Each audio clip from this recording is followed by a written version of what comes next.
chegamos à vossa companhia de todas as tardes, Exatamente. segunda a sexta-feira. Sempre aqui para trazer uma mensagem de esperança. Acho que eu não costumo dizer, mas é de esperança. Esperança que pode realizar os seus sonhos, esperança que se alguma coisa não está tão bem, pode sempre resolver com um exercíciozinho físico. Olha, gostaste desta esperança? Sim, Pronto, sim. é isso mesmo. Então estamos aqui para animar a sua tarde, para trazer até si boas propostas, mas principalmente aqui histórias de mulheres poderosas, é assim que eu considero as mulheres que vêm ao nosso programa, que de alguma maneira transformam a sua vida e a vida das outras mulheres e outras pessoas à sua volta. E hoje não vai ser exceção, temos duas convidadas. Duas convidadas, vamos ter poesia e depois exercícios físicos. Antes e após o parto. Pronto, a Ruth terminou. Exatamente. Era só para saberem que hoje o exercício não era para mim. Era só por isso. É sempre pós-parto, não é? Até quando? Já é um pós, não sei. Pós-parto, até quando? Depois vamos à perguntar convidada. à Exatamente. Joana, sim. Quanto é que ela considera que é o pós-parto? Eu acho que ela não considera tipo logo assim a seguir, não é? Digo eu. Estou nos 3 anos. Faz parto ou não? Não sei, mas Vamos tens mais perguntar. probabilidade de tu estás no pós-parto do que eu. Pronto.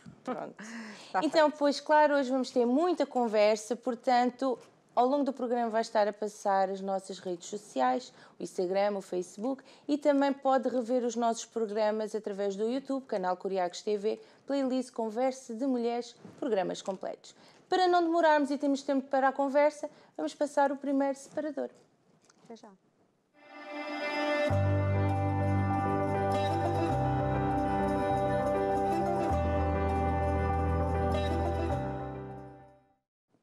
E para começar, vamos receber uma Ruth. A Ruth Gonçalves, temos duas. Já recebemos. A própria convidada disse, se duas for abaixo, na já mesma sabem. sala é terrível. Portanto, vamos ver como é que isto corre. Então vamos receber a Ruth Gonçalves, já temos aqui connosco, que vem apresentar o seu mais recente trabalho, o livro de poesia Uma Espécie de Noite. Exatamente. Olá. Seja muito bem-vinda. Boa tarde, muito obrigada por me receberem, obrigada. E agora vamos conhecer um bocadinho da Ruth, não é? Desta De Ruth, ti, exato. Já conhecemos bastante. Já. Quem não conhece é porque não assiste. Vá assistir. Ah, sim, que a Ruth diz tudo. Fala, em todos os exatamente. programas. Então, Ruth, Percurso profissional. onde é que é? Então, Este Tudo. curso pela escrita vem desde quando? eu tenho 46 anos, Sim. sou de Lisboa, nasci em Sintra, mais precisamente, nessa bela vila. No que diz respeito ao meu percurso profissional, sou assistente social, essa é a minha profissão, há 23 anos. Trabalho numa Câmara Municipal. E, paralelamente a este percurso profissional, o gosto pela escrita existe desde que eu me conheço. Essencialmente, Se lembra de ser as primeiras coisas que escreveu? as primeiras coisas que eu escrevi a sério, Já assim... foi Papo e Pipopu, porque Foi, da provavelmente. mesma idade que eu, portanto, Provavelmente foi sim. o Papu Sim, Papu exatamente. a escrever Papo e Pipopu. Mas Deve assim, ter mais sido. a sério e com algum pensamento e com alguma profundidade, foi mais aí na minha pré-adolescência, 10, 12 anos, comecei a escrever um diário. Quem é que lhe ofereceu o diário? Foi a minha mãe. Era um daqueles antigos que até tinha uma chavinha, tinha assim um cadeadozinho. E as folhas cheiravam perfume? Cheiravam, sim. Mas tu não és dessa geração, porque é que tu gostas dessas coisas old? Estas coisas são da minha geração. Não são da tua. Sim, era na nossa geração, essa era muito erva moda. Continua. A Continua. filha também vai querer, a Sofia também vais-lhe oferecer Quem sabe? Quem sabe? É sempre uma boa opção. Tão giro. E então a minha mãe ofereceu-me esse diário e eu sempre gostei muito de ler. Sempre foi uma coisa que eu fiz desde assim que aprendi a ler. Foi uma coisa que eu nunca mais deixei de fazer, uma coisa que me dava muito prazer e continua a dar. E comecei a escrever um diário. Portanto, escrevia todos os dias. todos os dias. Todos Isso os é que dias. eu acho que é fantástico, porque eu não escrevia todos os dias. Todos os Isso já dias. dava Escrevia um todos os dias. trabalho Tinha mais sempre grande. alguma coisa para partilhar. E, portanto, guardei esse diário durante muitos anos. E Só um? só um. Chegou, pronto. Depois, entretanto, comecei a escrever outro. Pois, eu tinha cor-de-rosa e um azul. O azul não acabou, mas O meu era cor-de-rosa, por acaso. Já tínhamos o mesmo diário. Ruth, calhar. será que andámos na mesma escola? Eu tive duas Ruths na escola, mas nenhuma era Gonçalves, mas eu também não era Araújo na altura. Portanto, podemos nos ter cruzado. Pronto, e então depois foi um gosto que eu fui adquirindo. fui sempre escrevendo ao longo dos anos, nunca deixei de escrever coisas. E fui guardando essas coisas que eu ia escrevendo, fui guardando em gavetas, não é? Costuma-se dizer que os escritores têm sempre coisas guardadas em gavetas, no meu caso era mesmo verdade, eu tinha mesmo coisas... Mas já tivemos aqui mais várias escritoras, não é? Que temos o prazer de estar sempre aqui a promover livros que falam isso é verdade. dos papéis escritos, às vezes uma coisa nada a ver com outra, não é? Sim, nada a ver. Eram coisas que eu ia escrevendo, porque me inspirava naquele momento, porque me lembrava, porque as ideias vinham-me à cabeça e eu escrevia, e fui guardando. Tive sempre muita vontade de publicar. Pois, porque temos aqui na sua biografia que é adolescente, como que decidiu, claro que não é aquela decisão de agora vou escrever o livro, claro. mas que um dia era aqui um sonho, um dia eu vou escrever Exatamente. um livro, um dia eu vou publicar alguma coisa. Exatamente, e isso aconteceu bastante cedo, porque eu tive um tio que me ofereceu um livro que se chamava As Cartas do Meu Moinho, que é um livro lindíssimo, e que me inspirou imenso, e eu disse, ok, eu um dia também quero escrever uma coisa assim. Claro que depois não escrevi, aquilo que escrevo não tem nada a ver com o que estava no livro, mas porque eram histórias, eram contos, eram livros de contos, que tinham umas ilustrações muito bonitas, e aquilo inspirou-me imenso, e eu disse, não, eu um dia também quero ter o meu nome escrito num livro e ser uma escritora. E obviamente que eu fui sempre escrevendo coisas, mas só tomei essa decisão muito conscientemente em 2014, foi quando lancei o meu primeiro livro, Os Espelhos e Máscaras, sim. Então, conte-nos só um bocadinho aqui antes desse lançamento desse primeiro livro, já vamos saber como é que é isto de ter um livro lançado, não é? E aqui a parte de ser assistente social vem como? Vem como... não foi, foi para letras? Não foi para letras? Não, o meu percurso foi um pouco caótico, digamos, porque o que eu queria ser era jornalista, inicialmente. E depois não tive média para entrar naquele ano no curso que eu queria. E então, por segunda ou terceira opção, eu tinha escolhido um curso de Política Social que havia em Lisboa e que me dava a opção, a partir do segundo ano, de mudar para outro curso, inclusive para jornalismo. E foi nesse intuito que eu fui para o curso. Só que depois acabei por me apaixonar pela área e descobri que até eventualmente poderia ser uma boa opção para mim em vez do jornalismo, e então mantive-me... Às vezes temos muitos sonhos, não é? Mas que depois, na realidade, não sabemos bem o que queremos. Exatamente.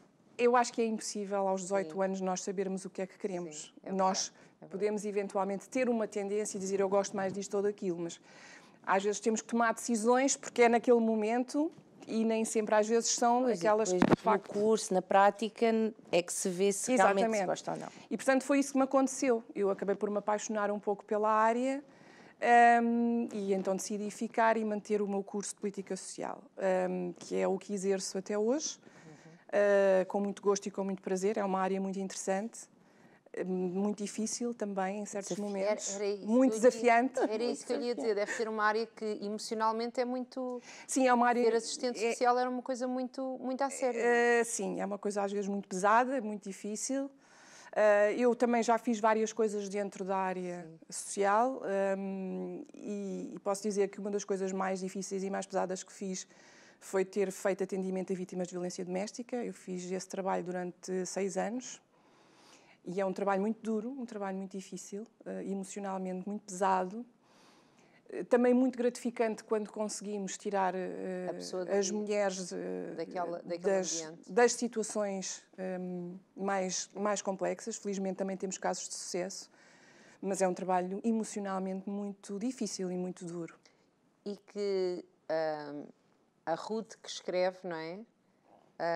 Acho que alguém que escreve, alguém que consegue sentir muitas coisas, é como aquela pessoa que vê mais cores, não é? Que sabe todos os tons e subtons da cor, não é? E acho que alguém que escreve é alguém que tem que conseguir sentir aqui as emoções muito. E ver outra pessoa a sofrer, isto deve tocar muito forte na pele, não é? Sim, foi uma fase muito difícil. Eu tive que passar por uma adaptação, porque eu nunca tinha feito atendimento a esse nível. E os primeiros meses foram muito difíceis. Ia muito pesada para casa? Sem dúvida, sem dúvida. Eu levava as situações para casa e era muito difícil de lidar, porque de facto nós ouvimos falar vemos casos na televisão, ouvimos alguém falar, amiga de alguém, familiar de alguém, mas depois, quando temos as pessoas à nossa frente a contar o que é que aconteceu, e às vezes eram situações tão graves, tão pesadas, tão violentas mesmo, no sentido físico, para mim foi muito difícil gerir emocionalmente isso tudo. Depois, entretanto, saí dessa área e fui fazer outras coisas. Neste momento estou mais ligada à parte mais do planeamento e da avaliação, mais da parte estratégica da ação social, que também é uma área muito interessante e que me dá muito prazer. Mas, de facto, o atendimento às pessoas deu-me um know-how e uma experiência. Também deu muitas histórias, não é? Muitas mesmo. Não estou a dizer que vai escrever sobre as histórias das pessoas, não é isso que eu quero dizer. Sim, mas é uma área que se ganha muitas histórias. Ganham muitos sentimentos. Eu acho que é aqui muitas cores. Sem muitas dúvida, cores novas. Sem dúvida. E abriu-me perspectivas para outras coisas, porque nós muitas vezes temos muitos preconceitos dos quais nós não temos consciência. E eu, quando estava perante estas mulheres, percebia que havia em mim muitos preconceitos que eu desconhecia e que vinham ao de cima quando as pessoas vinham falar comigo. Como pode-nos dizer algo que seja simples? Que por exemplo, uma coisa que nós, mulheres no geral, dizemos muito, que é, perante uma situação dessas, que é: eu nunca passaria por isto, não sei como é que esta mulher se submete a isto. Não é? É uma coisa que nós temos muita tendência para dizer.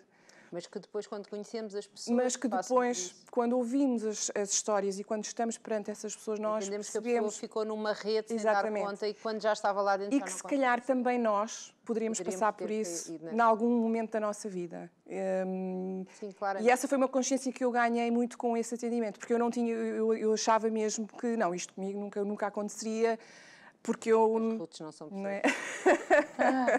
Mas, de facto, depois, quando ouvimos essas histórias, percebemos que qualquer mulher pode perfeitamente passar por isso, e ter feito parte também desse processo, dessas mulheres, do processo de autonomização, do processo de melhorar a autoestima e de conseguir encontrar soluções que pudessem resolver essas situações, para mim foi muito importante e foi muito gratificante. Tivemos um programa aqui já há algum tempo, nem sequer sei se há um ano, sobre alguém que nos veio contar o seu testemunho na primeira pessoa, porque hoje também já ajuda pessoas. Sim, portanto, sim. Criou aqui uma rede, num espaço que eu creio que é do outro lado do rio, onde vem ouvir estas pessoas. Portanto, é uma associação, não é alguém ligado nem à Câmara, nem nada, mas que nos veio contar isso e que também nos disse isso, que...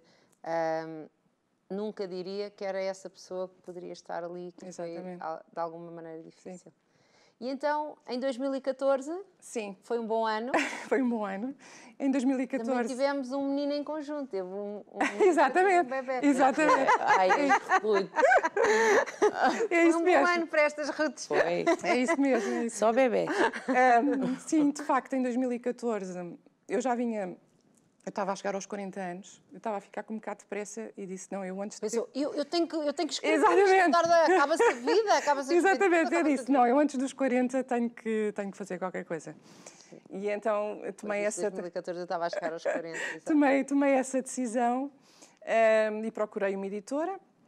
Mostrei o meu material que tinha. Mas como é que fez? Porque eram folhas e folhas lá nas... E depois o que é que eu fiz? Eu reuni essas folhas todas, literalmente, isto é mesmo literal. Folhas soltas. Eram folhas soltas. Juntou-as? Que eu tinha escrito ao longo de vários anos.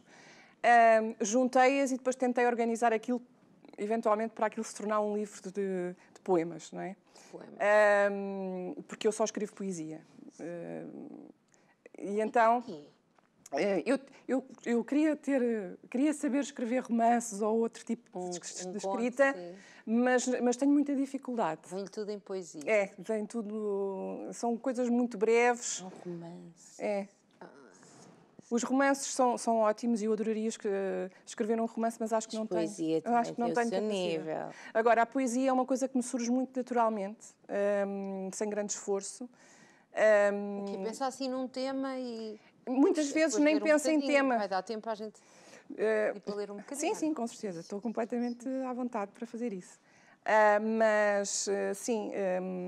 Então chegou lá, pegou nos papéis, levou sim, à editora... Organizei, juntei tudo. E disse assim, está aqui a minha vida, disse, exatamente, avalia. exatamente. Foi mais ou menos assim. Foi mais ou menos isso. E pronto, e depois houve uma editora, que no caso foi a Chiado Editora, que mostrou interesse. E propôs-me que então para nós podermos publicar o livro. E foi assim. Depois como é que é isto? Porque depois há sempre uma edição, não é? Alguém que vai lá ver e editar. Sim, aquilo tem que ser. Como é que é ver mexerem no bebê? Não foi... Virarem-no ao contrário? Não achei muito bem. Exatamente.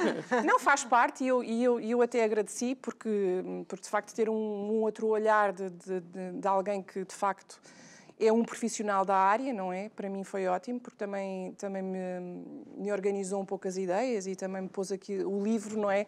Nós temos uma ideia, nós criamos a escrita, mas depois o livro é um produto, não é? E, portanto, há que também trabalhá-lo da forma que... E do que é que falava este livro, Os Espelhos e Máscaras? Os Espelhos e Máscaras, no fundo, era muito a minha... É que fala? Porque ele ainda há de existir, não é? Ele ainda existe. Eu por acaso, fisicamente já não tenho, mas ele ainda existe. Portanto, no fundo, eram reflexões minhas, pensamentos, coisas que eu senti e que eu fui guardando. Algum especial que se lembre que possa partilhar connosco? E, assim, de repente já não me lembro. Já foi há algum tempo, já não me lembro. Mas havia... Os temas, no fundo, aliás, como este, são muito sentimentos, muito... Uma expressão, às vezes, de algo que não se consegue expressar de outra forma. Sem ser a escrever. Sem ser a escrever. Eu sou uma pessoa bastante reservada, não sou uma pessoa muito faladora e guardo muita coisa dentro. E a escrita foi sempre muito uma maneira de me expressar. E em 2014, quando eu decidi que ia publicar o livro, eu tive este pensamento que foi, ok, toda a gente vai ficar a saber os meus pensamentos mais íntimos e que eu guardei durante estes anos todos. E isso assustou-me um bocado. Eu pensei, ok, vais revelar toda a tua essência neste livro. É um bocadinho estar-se a despir, não é? Muito. E eu senti muito isso e tive medo. Pensei, se calhar não vais fazer bem. Mas depois pensei, não, chegou à altura de o fazer e eu quero fazer isto e eu quero partilhar isto com as pessoas. E foi um momento muito importante para mim, muito importante mesmo. O livro teve uma boa aceitação, as pessoas gostaram. Como é que foi ver o seu livro publicado? Foi uma sensação... Primeiro, porque sim, já vamos falar deste, sim. Mas como é que foi este primeiro? Foi muito interessante, foi uma sensação mesmo de ter conseguido realizar um sonho. Um sonho de há tantos anos. Sim. E isso foi muito interessante. Especialmente na sessão da apresentação, foi muito bom porque eu consegui juntar os meus amigos todos, a minha família, todos com muito orgulho de mim. E isso foi muito interessante e foi muito bom também. Olha os olhos, está a brilhar os olhos. E isso também foi muito importante também ter conseguido ter comigo a apresentar esse livro um grande amigo meu, que é uma pessoa que eu muito admiro, que também é escritor, que é o Fernando Ribeiro, vocalista dos Municipal. Como sabem, ele também é poeta, para além de ser o escritor da banda.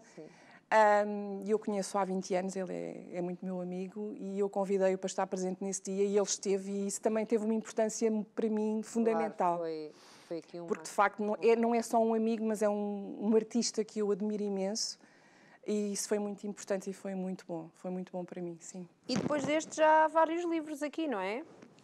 Casa Incendiada? Sim, o Casa Incendiada apareceu muito quase uma brincadeira. O Casa Incendiada é um livro-objeto, ou seja, é uma coisa um bocadinho fora do normal, que eu fiz com uma outra editora, que é a Artology, e que eles propunham fazer, era um livro em forma de objeto. Então, o que era? Era um frasquinho, e lá dentro tinha 6 poemazinhos enrolados assim, e, portanto, a edição saiu assim. Chamava-se Casa Incendiada e tinha 6 poemas meus e foi uma edição limitadíssima. Limitadíssima e lindíssima. E lindíssima. Pena que não temos, nós vamos passar fotos, mas não temos fotos. Pois, é porque eu já não tenho, fisicamente já não os tenho, foi mesmo, acho que foram só 50 que foram feitos na altura. que também foi uma experiência muito gira e também muito diferente do habitual, não é um livro que não é um livro... Portanto, daqui a uns anos, quem tiver esse livro em casa vai Vai vai valer milhões. Sim, sim, algumas pessoas têm, portanto, Sim, vamos ver, sim, vamos ver. vai valer milhões. Sim, e portanto também foi muito gira. Portanto, este processo de começar a ver as suas coisas a saírem cá para fora, as pessoas a falarem sobre isso, não é? Sim. Depois de certeza que recebe feedback. Sim, sem dúvida. Nas Recebo redes muito sociais, feedback, nas pessoas que conhece, seja onde for, não é? sim. É muito interessante, é muito bom. É uma sensação mesmo muito boa. E para mim o que tem sido mais gratificante é, de facto, ver que as pessoas leem e que, de alguma forma, se identificam com aquilo que lá está. Uma das coisas que eu também tenho dito muito, mesmo em apresentações onde estou e quando estou a conversar com as pessoas, é: nós vivemos ainda num país onde a poesia é um bocadinho, não diria tabu, mas é uma coisa de uma elite, ninguém lê, só os intelectuais é que percebem. Nós ainda vivemos muito neste preconceito um bocadinho no que diz respeito à poesia. E aquilo que eu digo sempre às pessoas é que não é nada disso. Que a sua poesia pode ser lida por todos. A poesia pode ser lida por todos, compreendida por todos e, acima de tudo, sentida por todos. E eu acho que as pessoas só têm que ter um bocadinho de atenção. Só prestar um bocadinho de atenção. Não é preciso ser um intelectual, não é preciso fazer parte de uma elite, não é preciso ter um intelecto acima da média, nada disso. A poesia é muito acessível e quem lhe quiser dar um bocadinho de atenção vai conseguir chegar a muita coisa. E as pessoas, aquilo que eu tenho recebido de feedback das pessoas é muito positivo nesse sentido, porque as pessoas dizem-me: Ruth, eu li o teu livro e há lá poemas que me fizeram pensar sobre mim, sobre aquilo que eu sinto, sobre os meus sentimentos. Identifiquei-me imenso com aquilo que tu escreveste. Isso mexeu comigo. As tuas palavras, este poema é tão forte, que me fez pensar, que me fez ir ao muito também em busca daquilo que está dentro de mim. E isso para mim é o mais importante. É, de facto, se houver uma única pessoa que leu o meu livro e que de facto sentiu alguma coisa e aquilo fez sentido. Não é? Para mim já fez todo sentido e já valeu completamente a pena. E conte-nos então como é que surge aqui o mais recente, o Bebé, não é? O Bebé. Uma espécie de noite. Pronto, este surge também acabou por ser uma coisa que não era o que inicialmente estava programado. Eu vi nas redes sociais a Cordel de Prata, que foi a editora, a promover um concurso. Estavam a promover um concurso para exatamente fazer um livro. Procuravam poetas e eu concorri. Eu tinha este livro também já feito, já tinha a compilação. Já estava há algum tempo. Estamos a ver algumas fotos. O que aconteceu foi que eu concorri e não ganhei. Pronto, não ganhei. Agora foi um turn. Não estávamos à espera. Não ganhei. Eu concorri e não ganhei. Não ganhei. E então, pronto, e não ganhei. E fiquei muito triste com isso, mas pronto, não é? Continuei. E passado talvez um mês ou dois, recebi um e-mail deles, da editora, a dizer que, apesar de eu não ter ganho, tinham gostado muito daquilo que leram. E que estavam interessados em publicar, se eu não queria, portanto, partilhar este projeto com eles. E, obviamente, eu disse que sim. Para mim foi uma grande surpresa. Foi uma grande surpresa, uma boa surpresa. E, portanto, foi assim que o livro nasceu. Foi assim. Então, o que é que fala este livro? Este livro é muito também à semelhança dos outros, reflexões muito íntimas sobre, basicamente, os meus sentimentos. Mas... Que abrir.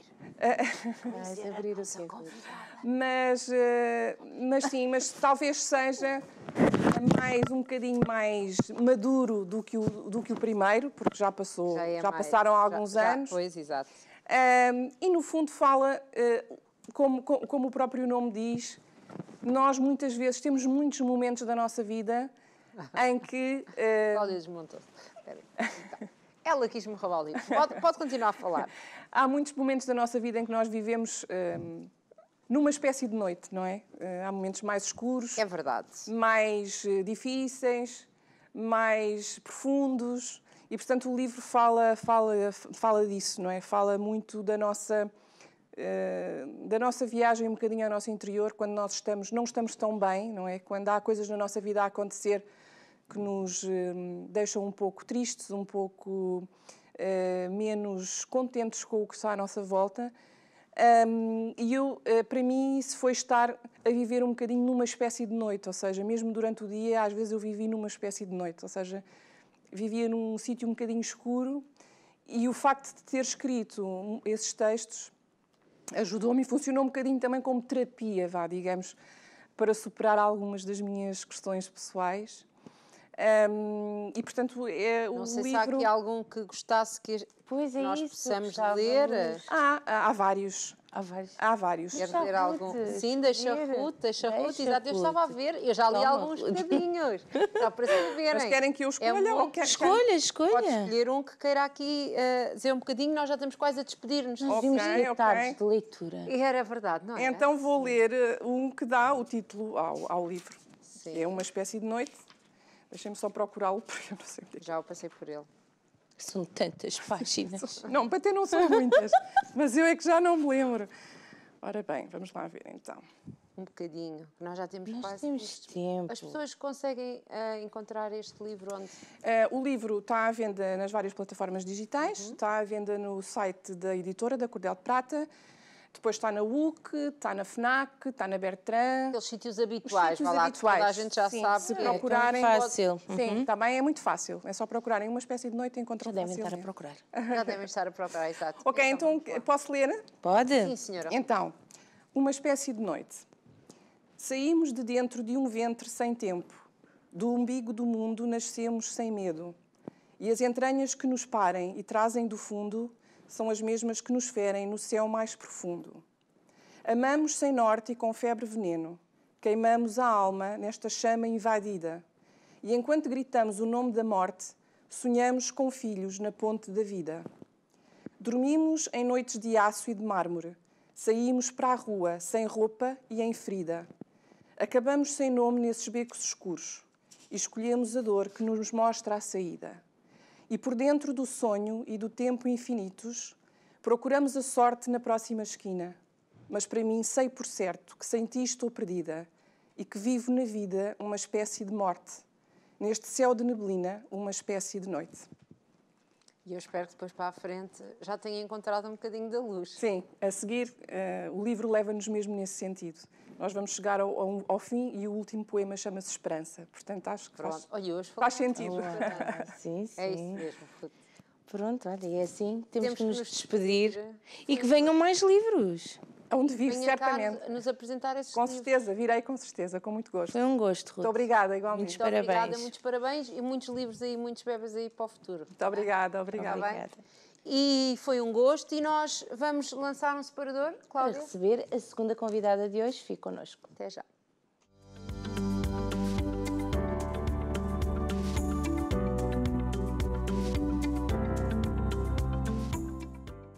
E cá estamos nós. Depois da poesia. Passámos da noite escura, já vimos que havia ali uma esperança e também ainda há uma esperança. Há uma esperança, Ruth, ao fim de 8 anos. Oh, meu Deus. Mas vamos perguntar aqui a Joana. Porque temos aqui a Joana Lopes, que é PT, e vem falar acerca da importância do exercício durante e pós-parto. Olá, Joana. Olá, boa tarde. Muito bem-vinda. Obrigada por me receberem aqui, por falar de um tema que é tão importante na vida da mulher e que é tão impactante depois no dia-a-dia e mesmo depois do pós-parto. Em tudo. Em tudo. Economicamente, porque as roupas deixam de servir, há uma chatice, há que comprar todo um armário novo, tudo isso.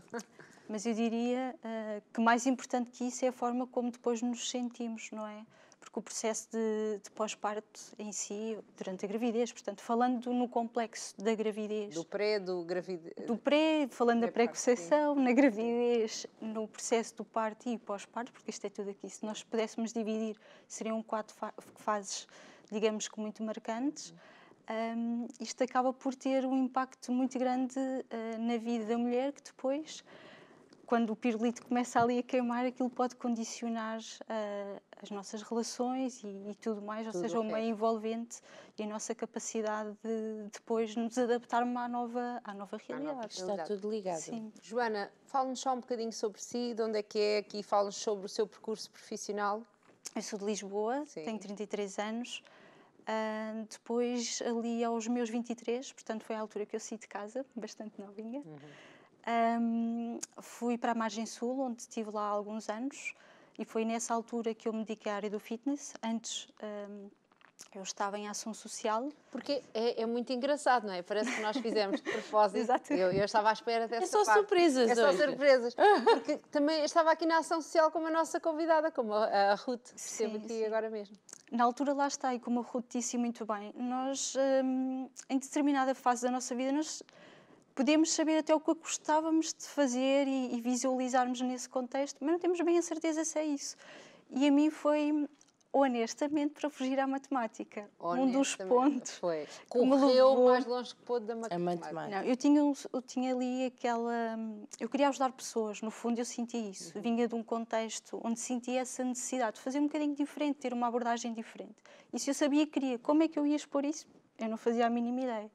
E na opção que eu tive que fazer, em termos académicos, optei pela ação social porque me dava a vertente de continuar ou poder, eventualmente, depois de seguir uma especificidade diferente. E lá está, e depois foi nessa altura que eu pensei, ok, não vale a pena fugir a algo que eu também me visualizava. Porque eu comecei, portanto, aos 20, diria, comecei a trabalhar com crianças, portanto, no meio do contexto da ação social, mas apercebi-me de uma coisa que me deixava desgastada, porque eu era super emotiva, portanto, eu envolvia-me muito rapidamente. E comecei logo com crianças com algumas deficiências, portanto, ensino especial, e aquilo foi muito marcante, foi muito bom, era muito gratificante, mas eu vinha para casa a chorar, porque queria fazer de forma diferente, e eu não tinha ferramentas para poder fazer de forma diferente, porque o que era para ser feito estava a ser feito. E eu pensei, o caminho não vai ser propriamente este. Lá está, é preciso que a pessoa esteja lá envolvida e se preocupe, mas também precisa desligar depois... e viver a sua vida, porque senão não... Sim, mas acho que como bom peixe que sou, há ali aquela... Sim. E então, pronto, aos 23, quando fui para a Margem Sul, já trabalhava num ginásio, portanto, já estava envolvida... Já percebeu, se calhar vou ajudar as pessoas de uma outra maneira, a terem aqui mais aquela hormona... Qual é a serotonina? Exato, Da mais felicidade. serotonina, mais, eu dou mais para aqui, esta é mais a minha O grande esforço!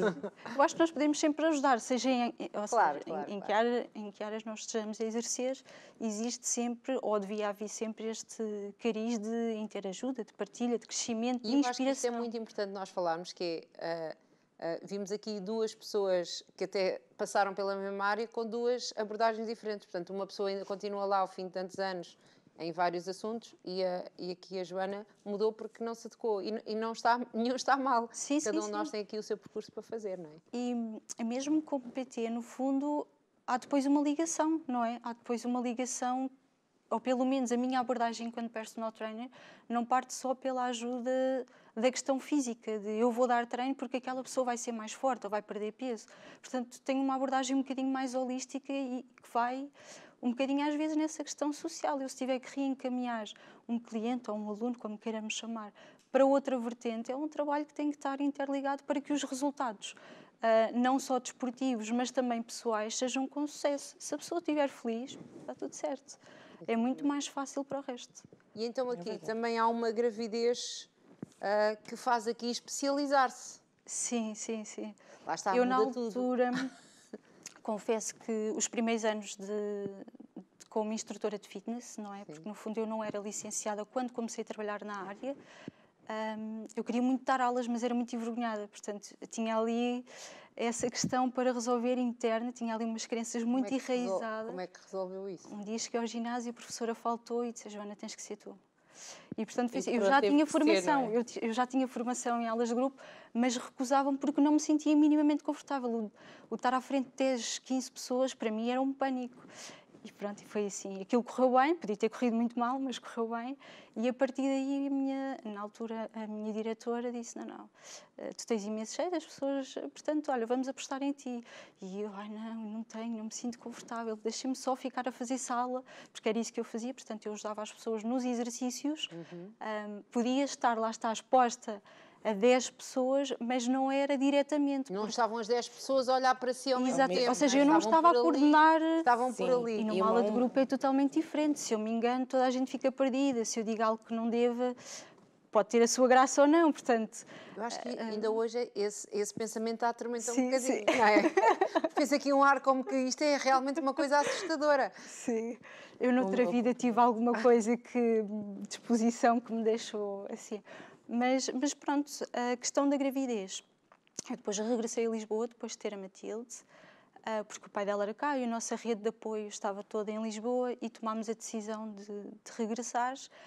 E antes de regressar eu lancei-me, portanto, como personal trainer, portanto, mais a nível individual. Até então era muito mais aulas de grupo. Aliás, eu vivia inteiramente aulas de grupo. E de sala de exercício, embora daquilo. muito aquilo pouco. É uma emoção, mas gosta daquilo. É uma adrenalina e é uma como forma... pessoas que vão à montanha-russa muitas vezes, todas as vezes têm medo, mas continuam lá, porque aquilo é quase viciante. Deu-me alívio. E depois, portanto, eu queria me desafiar, que era, eu já tinha começado a dar aulas, portanto, Sim, essa parte já estava minimamente resolvida, mas depois faltava-me a abordagem, digamos que mais personalizada. Eu queria trabalhar com a Ruth, trabalhar com a sua especificidade, e faltava-me um bocadinho isso. Para além da outra componente que eu não tinha nos ginásios de Vinha. Eu vinha de ginásios mais pequenos, de meios muito mais familiares, e quando vim para Lisboa, portanto, quando aceitei a proposta em Lisboa, foi para um Help Club, portanto, completamente diferente. Uma exposição, eu passei de dar aulas a 10 pessoas a 30 pessoas, e isso para mim já era super desafiante, mas lidar com outra vertente que foi o treino personalizado. A questão do pré e pós-parto começou a entrar aqui no sentido de eu estar numa empresa e fazer-me imensa confusão o facto de não haver especialidades, não é? Somos todos PTs, mas PTs do quê, não é? Portanto, o que é que... Fazem tudo o mesmo. Fazemos todos o mesmo, podemos ter a mesma abordagem. Claro que nunca temos, porque as nossas experiências individuais e o meio onde nós estamos inseridos faz de nós aquilo que nós somos, não é? Mas aquilo fazia-me um bocado de confusão e pensei, depois comecei às consultas e tal, eu já tinha ali algum interesse, comecei a fazer parte também de alguns projetos ligados só a mulheres, portanto treino só para mulheres, e aquilo começou a ressoar. Há aqui muitas coisas que não são abordadas e eu não percebo porquê. Porque é que não se fala de pavimentos pélvicos? Porque é que não se fala da intimidade da mulher? Porque é que isto não é abordado também na questão física, não é? No planeamento. E então, pronto, comecei a interessar-me mais pela área. Claro que a gravidez veio aqui dar-me uma outra perspectiva, não é? Porque eu conhecia a história das minhas alunas, mas eu não vivia aquilo na pele, portanto, eu não sentia as dificuldades que elas sentiam e que algumas, se calhar, nem sentem porque não há essa abordagem. Não se fala, há conceitos que eu penso que ainda hoje as coisas estão muito melhores, graças a Deus, mas que não são falados de forma simples. Nem passa pela cabeça das pessoas. E isso fazia muita confusão. Das mulheres. Das mulheres, é verdade. Eu ainda hoje faço abordagens de pavimento pélvico. Então, mas o diástase, o que é isso? Abdominal? Posso fazer abdominais. E depois tentar desmistificar estes conceitos, ainda hoje faz muita confusão à cabeça de muitas mulheres. Mas a mim faz-me mais confusão o facto disto não ser falado abertamente em contexto de ginásio. Também de falar aqui de uma coisa que é importante. Na minha área, são essencialmente homens, não é? Eu trabalhava numa empresa onde éramos, talvez, na altura que entrei, 5 mulheres para 20 PTs homens. Portanto, eu acho que isto faz alguma diferença no sentido de disposição, não é? Um homem não vai perguntar, olha, então, mas como é que está o seu períneo? Até ainda vai ser acusado de assédio ou alguma coisa assim nos dias que correm. Mas eu não percebo porquê, eu continuo sem perceber porque é que isto não pode... Claro, com o devido respeito pelo tema e pela intimidade e pela invasão. Sim. Pois, a mulher Mas é mais fácil falar isso com uma Sim. mulher realmente do que com um homem, não é? E pronto, foi ou seja, esse conjunto de fatores que me Que a fez levaram... especializar-se nesta área. Sim, começar a enverdar um bocadinho mais especificamente. Eu não sou só PT de pré e pós-parto, adoraria e espero no futuro Sim, isso e aliás, acontecer. daqui a bocado já vamos ver fotos que faz várias coisas, mas hoje vamos falar aqui do pré e do pós-parto, porque também se especializou nesta área, não é? Sim, que eu acho que é um tema que não é negligenciado, mas é desvalorizado em alguns aspectos. E nesse sentido acho que é bom conversar e haver aqui alguma partilha só para não criar sensações de tabu ou falsas expectativas do próprio processo. Então, pré-parto, que exercícios é que se podem fazer? O que é que, se tivesse aqui agora alguém que estava grávida, o que é que lhe dizia? Primeiramente, tem que ser Parabéns. Exatamente. Parabéns. Estás Sua linda. vida vai dar, está linda, exatamente. Nunca dizer a uma mulher que está gorda, grande, Não feia, propriamente, sente não linda. propriamente, porque não sei a história. Portanto, Sim. imagino que aquilo foi uma gravidez surpresa, como a minha, por exemplo, que paniquei logo. Panicou. Porque não foi planeada. Adoro a minha filha, foi a melhor coisa que me aconteceu, mas não foi planeado. Portanto, o facto de me darem parabéns, eu penso, pode ser ali um bocadinho... Eu acho que só se conta depois de já se ter Sim, absorvido exatamente. a ideia, não é? Sim, Pronto.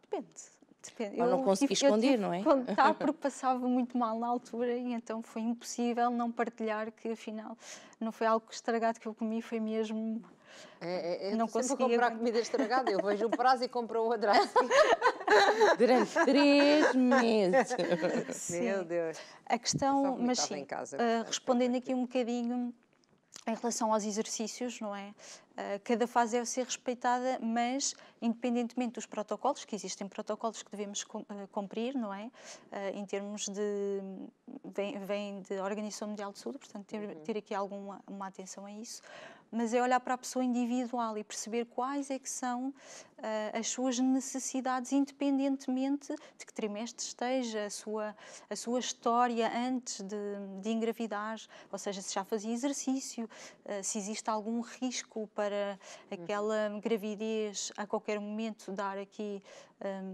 Depois, por se Portanto, for uma gravidez de risco, se calhar a pessoa tem que estar... Normalmente, às vezes há umas que nem podem repouso andar, absoluto, não é? sim. Portanto, muito menos fazer exercício. Numa situação normal, sim. o exercício é mais do que recomendado. Numa situação em que pode haver alguns riscos para o bebê, teremos que ter sempre muito cuidado.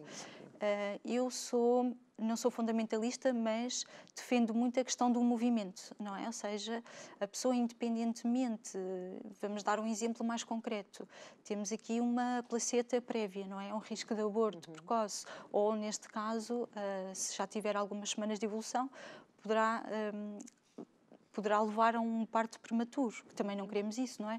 E a questão do exercício aqui é logo stop, não é? A parte clínica muitas vezes tem logo...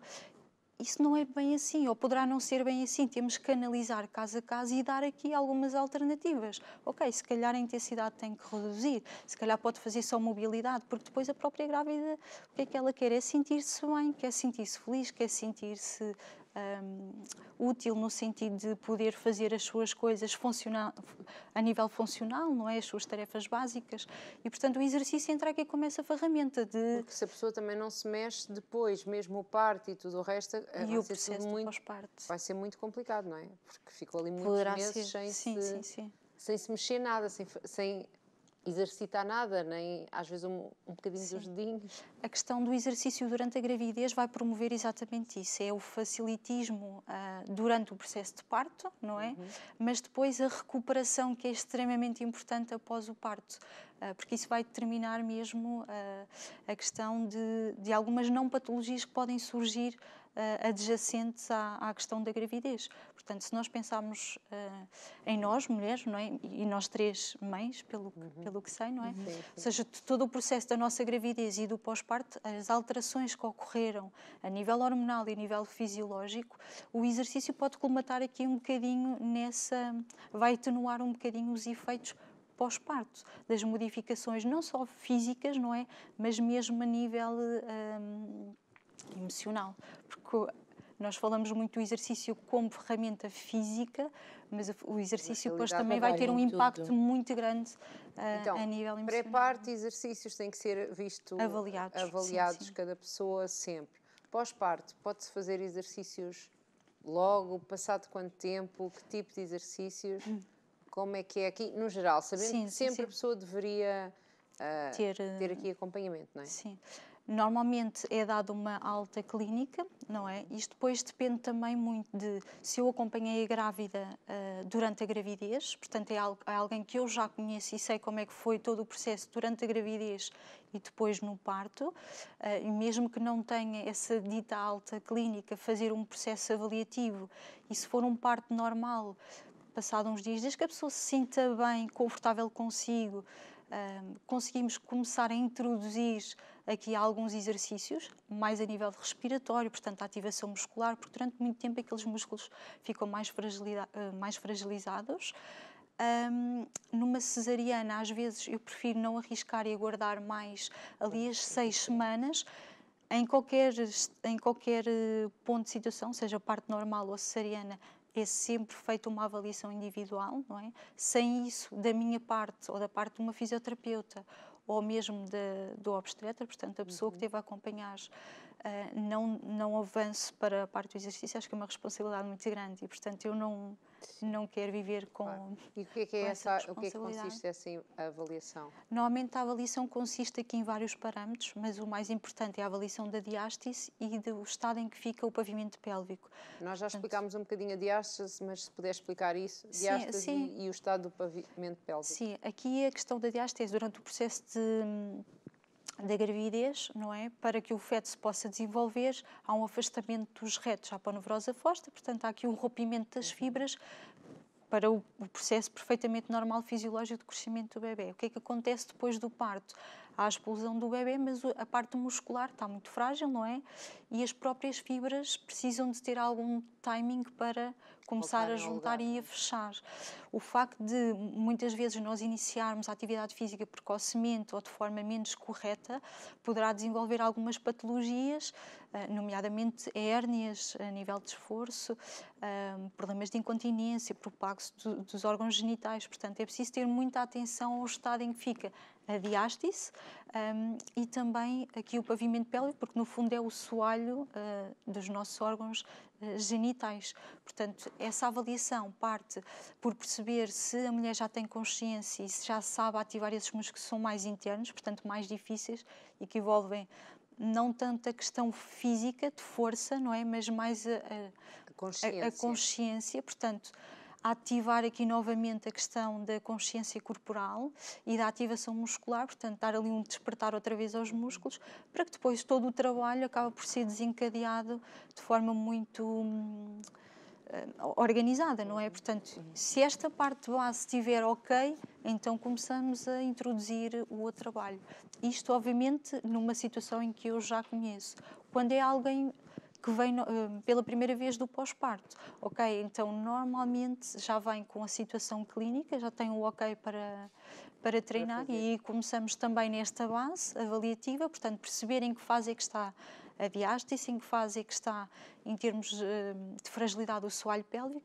O trabalho é o mesmo, portanto, sempre consciencialização e depois a partir daí começa-se a trabalhar nessa especificidade e depois dos objetivos da mulher, que normalmente é a recuperação pós-parto e tal, o peso, a barriguinha, a ativação, isso novamente a ela, não é? Portanto, tudo aquilo que costuma fazer ou que se fazem nesta altura. Nesta fase, é muitos exercícios que envolvem a consciencialização, a proprioceptividade do corpo, não é? Portanto, estar a conhecer a percepção exata do corpo, procurar ali a questão do equilíbrio e depois reforço muscular é muito importante em ambas as fases, durante a gravidez, pelas alterações posturais, mas também no pós-parto, e depois entrar ali, vai depender, não é? Se a pessoa já corria e quer voltar a correr, se é um atleta ou não é um atleta, portanto, isto depois o trabalho que se faz vai muito ao encontro dos objetivos pessoais, nunca descurando, obviamente, as necessidades específicas individuais daquele momento.